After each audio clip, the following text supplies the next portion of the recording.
listening to the AFTERBUZZ TV network, now the largest new media platform on the web, and your #1 source for after-show entertainment. Very good, Dean Johnson.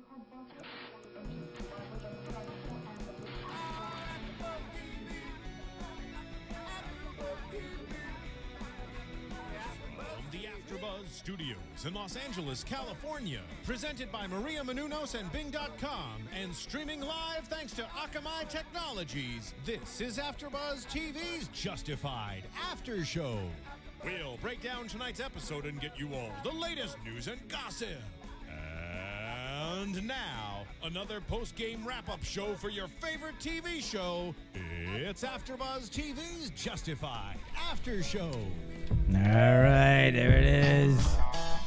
Welcome, everybody. Thank you for joining us. Bingus for doing, and we are here doing another AFTERBUZZ TV After Show for Justified, Season 4, Episode 2. I'm John Comerford, and I'm joined in the studio to my right, the lovely and talented Tamara Berg. Hey, everybody. Hey, y'all.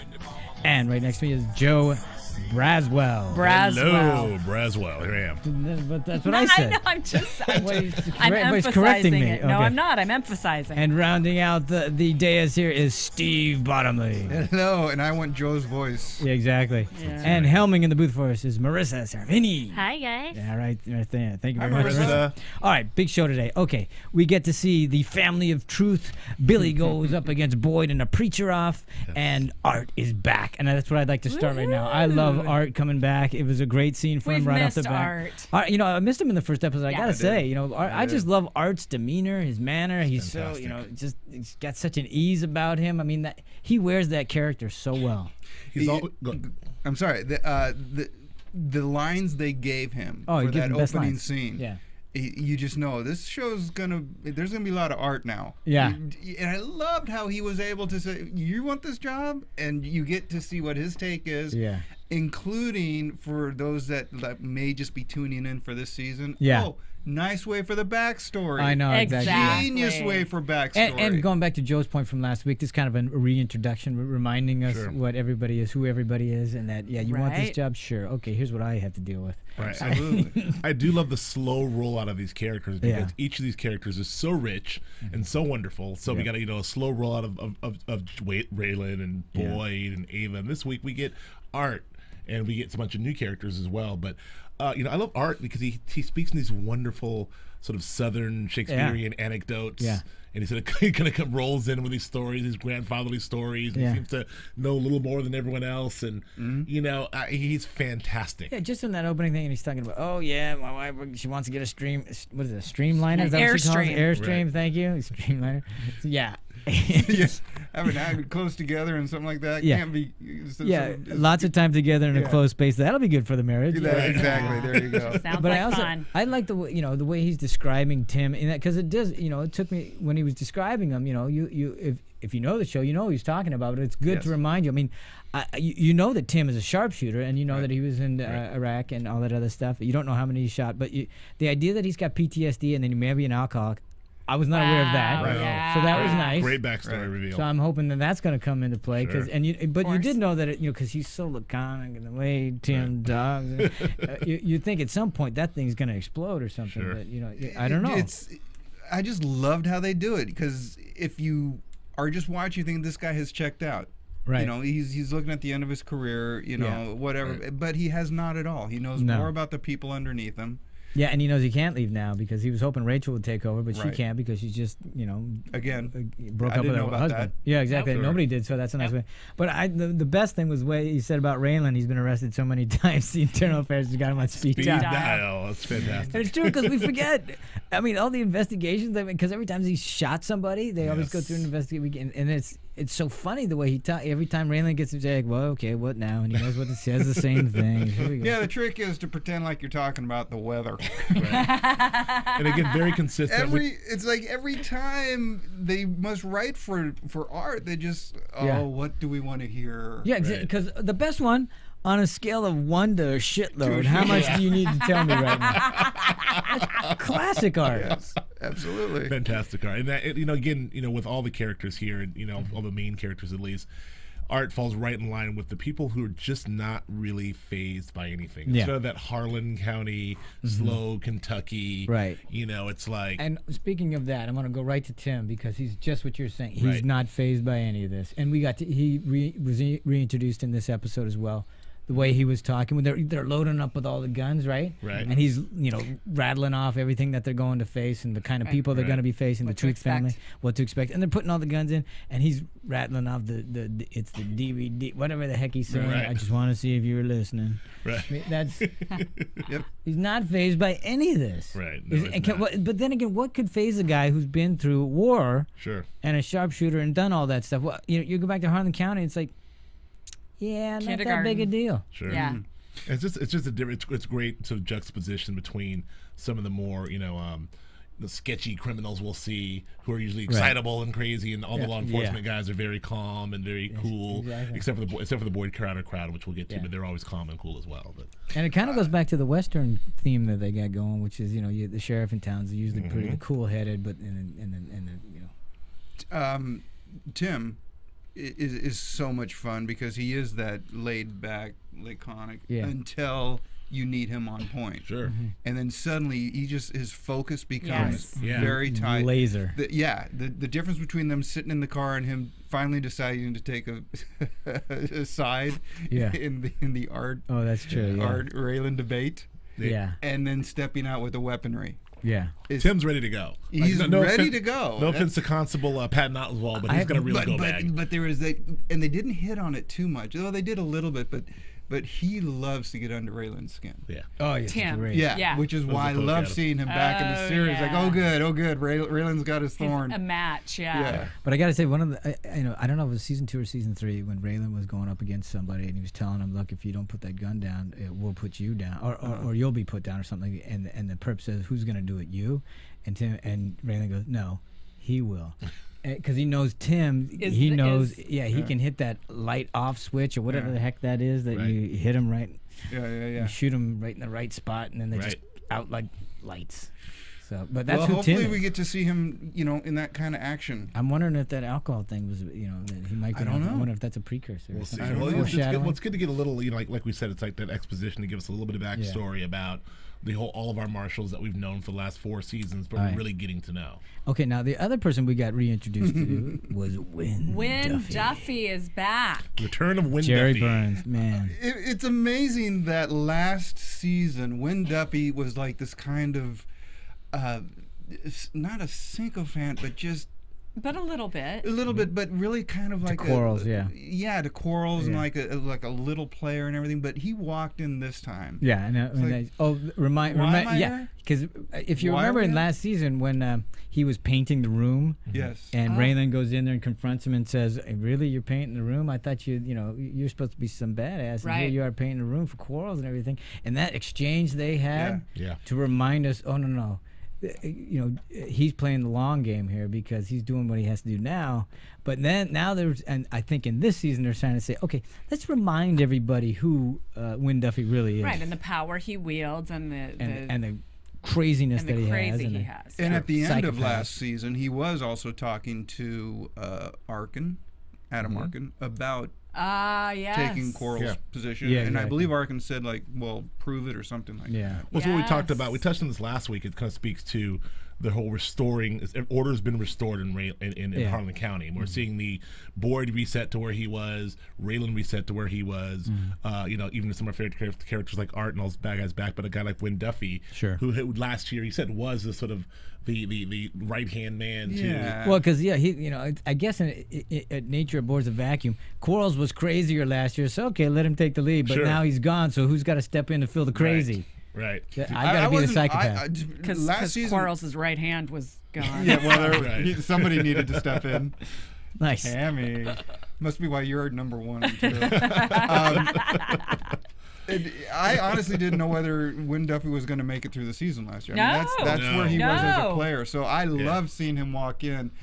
And again, it's that old conversation that a lot more is being said. I know, they're so nice to each other, so genteel with each other. You know, it's like, well, I think you might be mistaken. Yes, exactly. But Boyd's dialogue, or Walton Goggins' dialogue, I don't know if his delivery or the dialogue or both. It's literally poetry. It's so it is. I mean, I think that the way they write it, I mean, and the language that they use, they've certainly got that. It's a whole different rhythm and vocabulary for him, and even wins. Now they've done this twice now. They did it last episode, and then they did it this episode, and it's intriguing. First of all, as soon as Boyd put Donnie or whoever the guy was up as a bargaining chip, I just sorry, dude. Oh yeah, exactly. Sorry. Maybe you'll come on the show and we can talk about all the other people that have died before. And talk about the guy who was tied up in the chair. Yes, exactly. But here's the thing.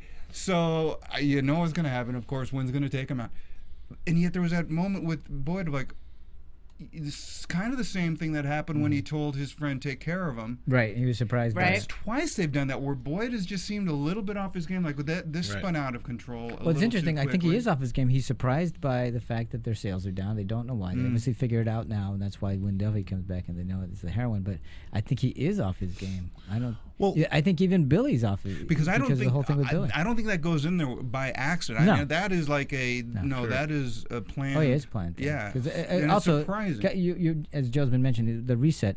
They've reset him, but they've reset him with the explosion, all that other stuff. But they've also reset him as kind of being on a little bit tenuous ground. Yeah. Do we have time on just to hit that point for a second? Sure. The reset. I'm seeing a lot of parallel between this season and this season and first season. And not just the parallels that they did this thing, but for instance, if you remember the first season, what was fun about it was the episodic. You know, what's his adventure this week? What's his adventure this week? You know, so you got a lot of different things. Well, they kind of reintroduced that with his bounty hunting. Yeah. Now there's a lot of different characters, and they've kind of brought Boyd back to. Well, first of all, it's interesting that they're bringing the preacher, and now Boyd has to relive that whole experience he had in the first episode with losing his flock. First season, excuse me. So I'm just seeing how they're, like Joe's saying, they're kind of a reset, but over here. Now that we've got all of the storylines right, let's kind of pick up the fun stuff. Right, and also, we were talking about it earlier, Joe, so pick up on this when I pitch this to you. You were mentioning about the parallels. And so is Steve, and we were talking about how even in the editing style, and that you were talking about the two bullet trains going down the track. It look like they're going down different tracks, like they may never meet, which is the Boyd storyline and the Raylan storyline. We know that they're eventually going to meet, and you were saying that you really enjoyed seeing those two different tracks. Yeah. I think it's just masterful. I mean, I'm assuming it's going to be some masterful storytelling, but right now it's masterful storytelling because I'm enjoying watching two completely separate stories, presumably separate stories for now. We know that they will ultimately collide, but Boyd and Ava and the Crowders have their own thing going on. They have their own mystery to solve with the church and the sales and when Duffy. It has nothing to do with Raylan and the gang, and Raylan's got his own mystery to solve with Waldo and Arlo and the hole in the wall. So these are two separate mysteries that they have to solve, and then how they connect. Is I'm already going crazy trying to figure out. I thought it was interesting the way that they were starting to connect them, because I thought the editing style they used today was very interesting, because they would start a punch in one scene on one storyline and then finish the punch in the other in another scene on another storyline, and they did that with what else? The ones that I saw was bar delivery. Yeah, that's right. So Lynette gets a bar delivery. Lindsay. Lindsay, beg your pardon. Office to office. They hop there. The parallel box. Right. Where one gets hit and the other guy falls. Yeah. There was a couple, but after you start looking for them, suddenly everything's connected. But those were the real obvious. But here's the thing. These are parallel lives. I think they were making the specific choice. Look, let's start showing these storylines, even though they're separate storylines. Let's start joining them in some visual fashion, because at the end they really join, because Wynn says, "What do you know about Arlo killing this guy in prison?" So now the storylines before had nothing to do with each other, and now boom, the last scene we have a connection. Right, it's wonderful. And I just want to really quickly go back to what you were saying about Boyd and his surprise and the killings, just really quickly. When was the last time we've seen? We know Boyd's a bad guy. He's been reestablished as a bad guy. We know he's a bad guy, but when was the last time we've seen actually Boyd kill anyone? I mean, I don't remember. I mean, he's you know, he's a lot of people have done a lot of dirty work for Boyd. Well, he killed Devil last season. That's right. Yep, he did that. And Neville was it just sort of seems, that's confident, true. right-hand man. That's true. I just remember him being so surprised at these deaths, and lately it's just one thing I noticed. All right. All right, so we met everybody. Okay, before we go any further, we want to thank everybody who's written in, who's downloaded from iTunes, who's given us comments and ratings. We appreciate that so much. Yes. We are now receiving over 3 million downloads a day. We're going to have 60 shows for you in about a week. 60 shows a week. Every week. From Tamara will be doing all of them. Tamara will be doing all of them. shows a week. So you're going to have to get a bigger board. So all we ask is that if you could keep those comments and those ratings going, that would help us greatly. And also tell a friend. Let them know who we are, where we are, and what we have available for them. As we always like to say, we go, sometimes we do these shows right after the show actually airs, and we want to start the conversation. We would like you to continue it, so let us know how you're thinking, what you're feeling, what we missed, and that would be very helpful to us, so we want to thank you for that. Yes. Let's move on to the showdown, the preacher off, shall I say, between Billy and Boyd. So obviously, the face-off, they finally figure out why their sales are down. It's not just about the church, but before they find out about the heroin, they got to find out why Ellen May has decided her soul needs a saving. She needs to be baptized. Her soul needs a saving. While we were watching it, I was saying, don't confess. Don't confess. That's got to be where they're going with this, because as soon as she walked in the church, and as soon as she saw the doe eyes of, I'm going, she's got secrets that are gonna hurt people. Yeah. Right. So. And interesting, because you were just talking about how there, when was the last time that Boyd has killed anybody, or has he done anything bad? Ava, she didn't really start out as a bad. No, she's progressively gotten worse. Yeah, she was a victim, and she did obviously shot. Boyd. And she shot her husband, Boyd's brother, right? Because he beat her so much. But obviously she killed somebody last season, so she's getting worse and worse. And then the way she is talking to Ellen May, they're really making her. She's arguably the #2 in line in the Boyd in the Crowder criminal empire, above the brother. But she really is becoming. She's no longer the victim. She's becoming the she's the perpetrator now. Well, treating Ellen May that way. It goes back to last season when it was Graham Yost who said there's going to come a moment where she's going to have to make a decision, and she's going to step over the line that she can't go back, and that's when she beat on Ellen May. And that's it. Well, and we've always known that Ava had it in her, because you remember the frying pan scene early on where but she never killed unless except the self-defense thing. Yeah, exactly. It was always a self-defense thing. She always had a shotgun ready to go. So we knew she had it in her, but now it's coming from a different place. Yeah. And she's really the aggressor now. She really is. Well, she's got skin in the game. She's absolutely worried about Ella May. No pun intended. Well, Ella May confessing. Yeah. So that is her concern. I don't think it's so much, keeping the business. But I think it's. But the way she was talking to Ella May, there's no salvation for people like us. Right. So she even knows that she's crossed the line. She can't come back from. You're a whore, Ella May. Yeah, but the way she was talking to her, it wasn't just about that, because she said that to Ella May to have her come back to work. She's playing on her guilt and her, her lack of self-esteem and all that kind of stuff. But she's saying that there is no salvation for people like us. She knows she's doomed. So, and there's no turning back. Just back to this whole preacher off, or this evangelical battle was one of my favorite things I've seen so far. It was quite, it was an opportunity for Boyd to sort of reassert his power, not only as it came in sort of as a criminal at first, but it's like, I can out-preach you. Okay, but I gotta say, we've seen Boyd do some great preaching, right? And he did not. Season 1, when he was in the Nazi church, and not only the Nazi church, but even last season when Shelby, now Sheriff Shelby, was having his debate with the other sheriff who was corrupt. Yes, he did a great preaching there. Okay, so I was a little disappointed in this. You know what? I wasn't, because his heart isn't in it. Now he's just preaching from, I know what you're doing.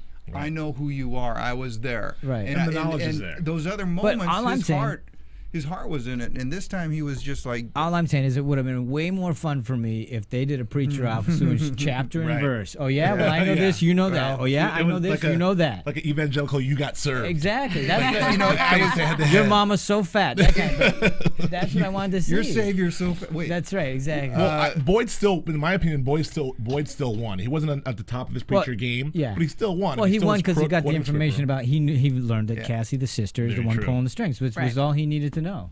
Very true. Yeah, the church. First of all, but it would have been. Don't you think it would have been fun to do the chapter verse thing? I thought that would have been great. Yeah, I'm going, yeah, right on. Right.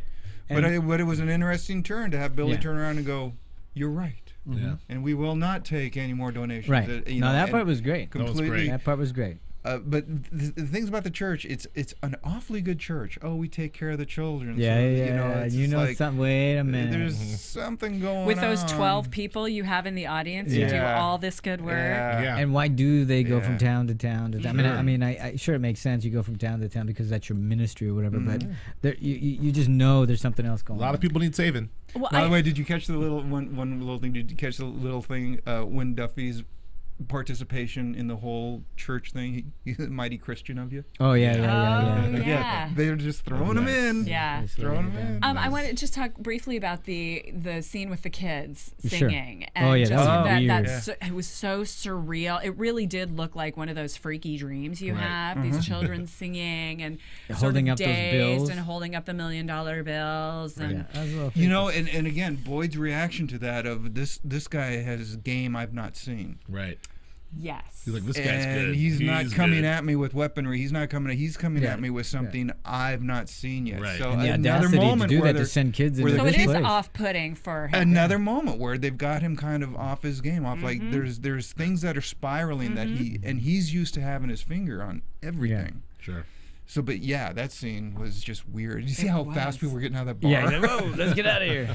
Now I know how to break up a party. Really? That's all it takes? Yeah, just bring a bunch of kids in and have them sing. Okay, well, all right, before we move on this, I just have to talk about Ellen May a little bit more when she's trying to recite Palms 29. Yes, Palms it is. God love her. Thank you, Ellen May. That was nice. Palms 62. Palms, yes. Okay, so and again, I just for a nod to Ava. Look, God didn't save your soul. I saved your soul. Yeah. Not Jesus, not God. It was me and a shotgun. But last time we saw Ella May, she was with the church, right? You mean in this episode or last episode? This she's in the church. Yeah, because that was right before Boyd came in. And she was baptized. That's why. That's why Ava is still very nervous. Yeah, because she's afraid. Because Boyd was wouldn't let her go. Boyd was saying, we may have lost her. That's right. And before he could answer that, he got redirected to when Duffy. That's when the girls came in. No, that's when the singers came in. Oh, that's right. Okay. Singers came in. Because until then, it was not that big of a deal. Right. So, all right. I think so. All right, so that takes us to. We covered everything on the Billy Boyd version. Pretty much. I mean, again, it's just the relaunch, the reset, back to season 1 and that whole feel. And I really do feel that first season sort of, because first season was a little crazy. Yeah. Yes. You know, second season settled down and got intense, but first season was just kind of like, what? And this is kind of feeling the same way. For instance, the boxer coming in. You don't know who he is. Yeah. He pulls a beer. Well, and even seeing the boxing happen, because one of the hallmarks and one of the things I loved about season 1 was we were being introduced into the life in the holler, and seeing all these characters and the jamboree or jubilee or the parties that they would have, the jubilees with apple pie and all the music and everything. It was really a lot of showing the world, and progressing the story. And so now we're seeing a little bit, we're coming back to kind of seeing the world. We've got a little bit the, hillbilly boxing and, That was just boxing. That was MMA. That was a little MMA there. They did some kicking. And nice. So I love the out of my realm now. Sorry. Can we talk about Downton Abbey? Sure. Well, however, when the boxer came in, I mean, how many of you went, husband? The first time? Yeah, the first time when he came with. I actually didn't do that. I didn't have it either. Okay. I didn't have it either. John, I didn't know. I got it towards the end. I went, that's her husband. Right. It's gotta be. Yeah. So, but I didn't get it at the beginning. I just thought it's like, well, that's interesting. Interesting way to introduce somebody. Right. I thought he'd be connected somehow to the Truth family in some way. I thought that was where that was going, but.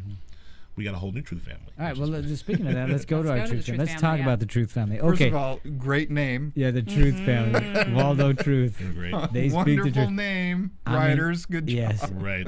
And aren't they just the pinnacle? They are a wonderful family. Wow. Full of truths. Yes. From the little kid flipping everyone off. Look like the Cleaver family. Yes. Really do. Yeah. All American family. Exactly. Sure. Donna Reed is the mother. Yes. They don't look like perverts. Yeah. Well, he does a little bit. A little bit. Oh God, it was just, you know. Okay, first of all, you got a little bit of taste of them because Tim was giving their rap sheet, so to speak. So right. you knew, okay, so there's some badasses and bad apples. Yep. And then, but then you meet them, and I'm just going, it's just so out of my experience to be near or know anybody that has that many guns and has no problem waving them around when marshals are aiming their weaponry at you. Right. Right. I just go, how is this? How real is this? Everyone, I mean, is that the way I don't know. is? It's there's a lot of gun waving, and no one seems to be, seems to be bothered by it whatsoever. No. And they say, well, how do I know you're really the marshals? And there's one thing that I found really interesting about the whole confrontation, and I don't know if this was subtle or intentional or not, but initially they were very, very vocal about get your government hands out of here, get your government out of my property. Yeah. They were so very concerned ultimately about the government check. Yeah. The irony there is that. Right. The irony there is that the hypocrisy. Government, get out of here. You're not taking the draw. And it's like get your hands off my draw. Yeah. Government. Yeah. I hate the government. Give me my government check. My government check. That was I think we can say that's based in reality. I would say so. I'm pretty sure we can say that's based in reality. How sad. Very clever. How sadly true that is. Right. And then the little guy, the little beaver cleaver, beaver truth, the little guy with the gun. He was very concerned about the draw. Yeah. Oh my God. Again, it gives a moment for Raylan to have that. You're really just an irritant. Yeah. Yes. Right. You have Tim, who is focused. You have Art, who's just trying to keep someone from dying. And you're Raylan. It's like, I don't really care if I shoot you. Yeah. I'm trying to not shoot you, but you're making it awfully. There's a lot of paperwork. Sure. Well, Art even gives a little foreshadowing that we're gonna go to lunch first, just in case Tim shoots somebody. Great. That was great. Exactly. And Raylan does this thing when he's in confrontations where he is completely calm and cool, almost bored until he gets annoyed with the situation. So it's like, okay, we're here. We're going to see what's going on. Waiting for the guy, waiting for Waldo. Then when the kid pulls the gun, he's like snatches the gun. It's like, all right, you sit down. All right, enough of this. I can run you in for this. You can go in for this. Let's wrap this up. Yeah. Like that's, that's Raylan. It's really, I love that whole sort of. Let's move on. And he rattled it off pretty damn fast. Yeah, he did. He's just annoyed with the whole situation. So, but I don't know the actress's name. I didn't look it up. I didn't have time to. But the whoever played the Nana, mom, yeah, you've seen her in a million things. Yeah, we have. Great job. And how great she's sitting there in that tank top and looking. Yeah, great. Saggy and smelly. Do they shoot all of that up in Santa Clarita? It's in Southern California. Yeah, they don't say that it's all up there, but it's in Southern California, almost all of it. Yeah, they do a few. They do go to Harlan County for some of it, but most of it is shot in Southern California. Yeah. Oh, that's sad.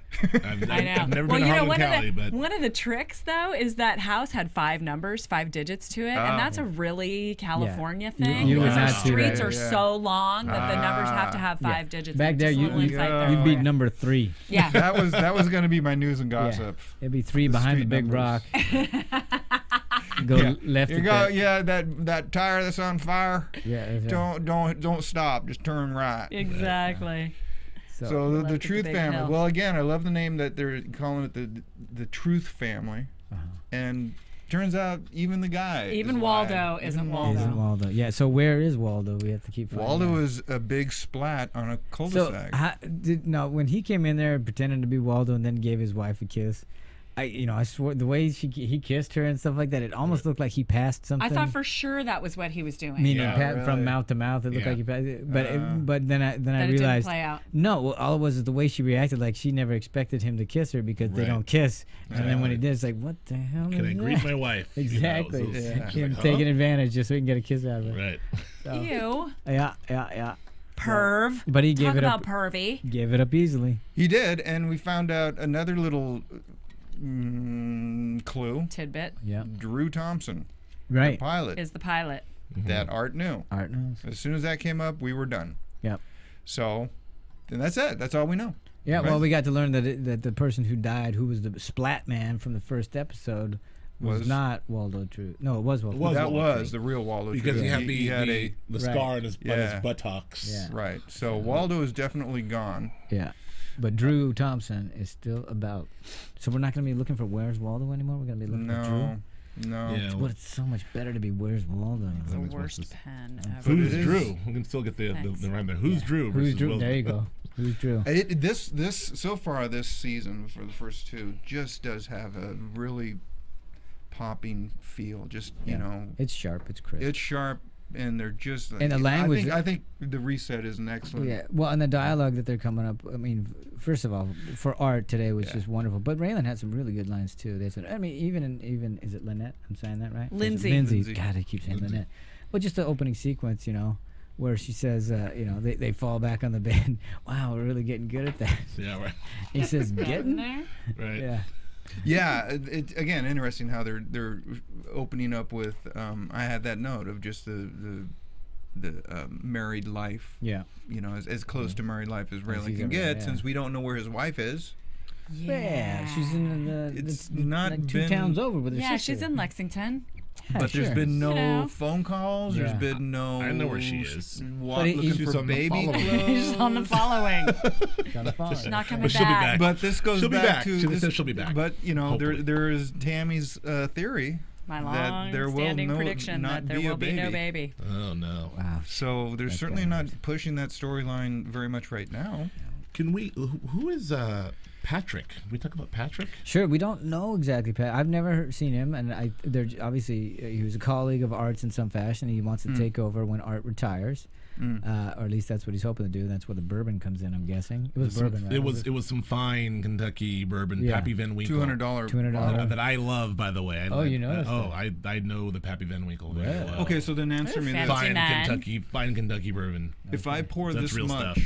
out Two of a fingers. $200 bottle, 2 fingers. how much is that? How much should I charge to get? Oh. What do you figure? Is that like Well, I can tell you, $10 worth of that is bourbon? a $25 thing right there. Okay. If you're to get it at in a restaurant. So Art's very generous. Art's very generous. How nice of him. Well, It was given to him as a gift, though, so who cares? Right. Anyway. true. I got nothing else, folks. All right, that's good. Well, then that's going to lead us to our predictions. So let's get into that. And now, your AfterBuzz TV predictions.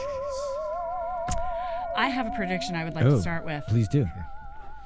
You know, Ellen May was initially going to be a one-episode character. Yep.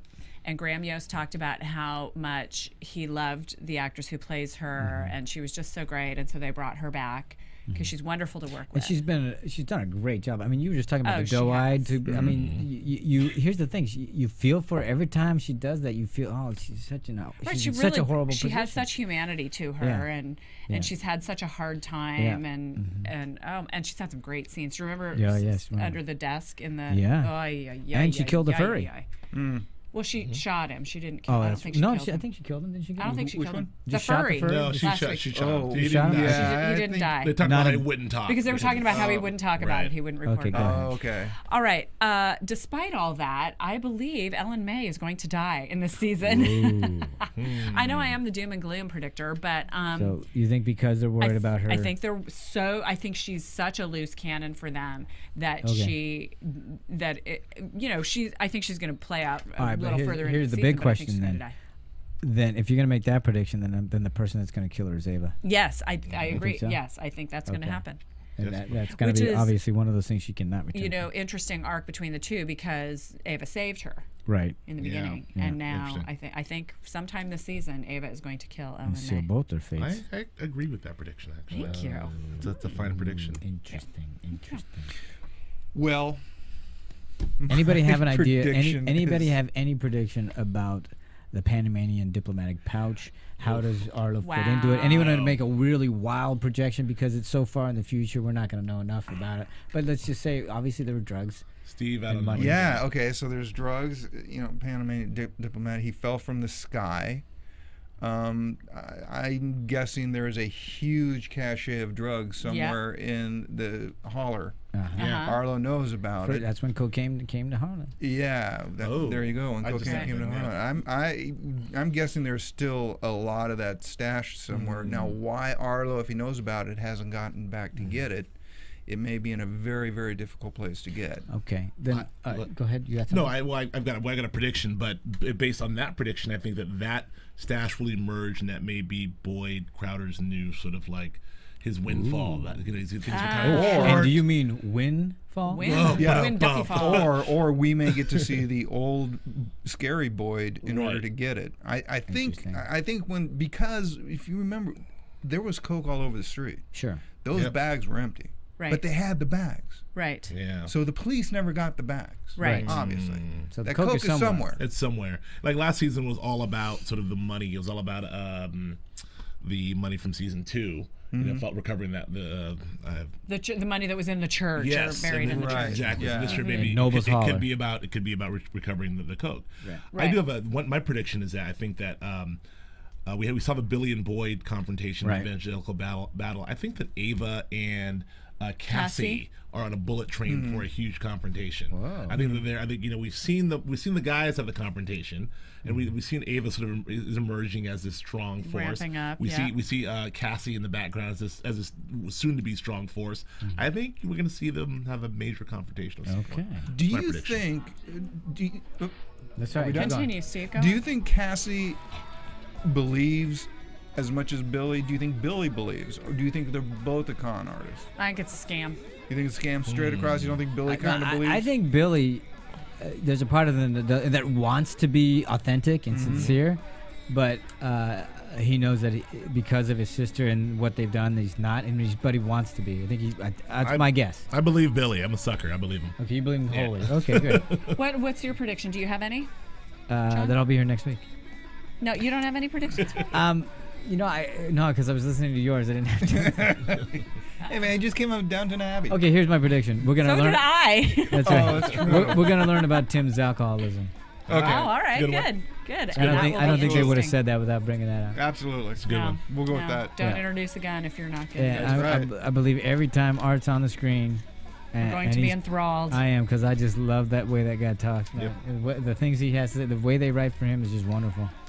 Well, if it were in the 1970s, he would have had his own spin-off show by now. Yeah. Yes, exactly. Could have enjoyed. I'm sorry that Trusty Sam didn't make it out of ICU. Yeah. Oh, Trusty Sam. To come back to this episode. I was really hoping. Hey, okay, are we gonna go back to the barbecue at all this season, or is that over? The barbecue. The right. Guys, Noble Holler. Noble's Holler. It's over. Noble's Holler's done. Yeah. Done there? I don't think it's gonna figure in this season's mystery. Yeah. I don't you think get so into the characters, you know. It's just like, oh, that's right. It was the world. We love seeing the world. Yeah. Open up. All right. Well, we got to get out of here. Let everybody know where they can find you, Joe. You can find me at Joe K. Braswell on Twitter, Joe K. Braswell, and also at Grantland at ESPN.com and at Extra. Okay. Steven. Oh, Bottomley Steven on Twitter and around. I am at Tamara Berg on Twitter. Also, my website is tamaracentral.com, and you can hear me on Downton Abbey. I know there's a lot of crossover fans. Yeah, exactly. They can find you on Home and Family. On Home and Family on the Hallmark Channel. There you go. Diversity. And you can't find me anywhere. Don't bother looking. So you're right here. That's right. I'm right here, and Downton Abbey as well. Witness Protection that's right. Agency goes to John to see how it's done. Right. Okay, on behalf of Marissa Serafini, Stephen Bottomley, Joe as well, Tamara Berg, I'm John Comerford saying we will talk to you next time. Yes, indeed. From Bing.com, executive producers Maria Menounos, Kevin Undergaro, Phil Svitek, and the entire AfterBuzz TV staff, we would like to thank you for listening to the AfterBuzz TV network. To watch or listen to other after shows and post comments or questions, be sure to visit AfterBuzzTV.com. I'm Sir Richard Wentworth, and this has been a presentation of AfterBuzz TV. Buzz you later. The views expressed herein are those of the hosts only and do not necessarily reflect the views of AfterBuzz TV or its owners or principals.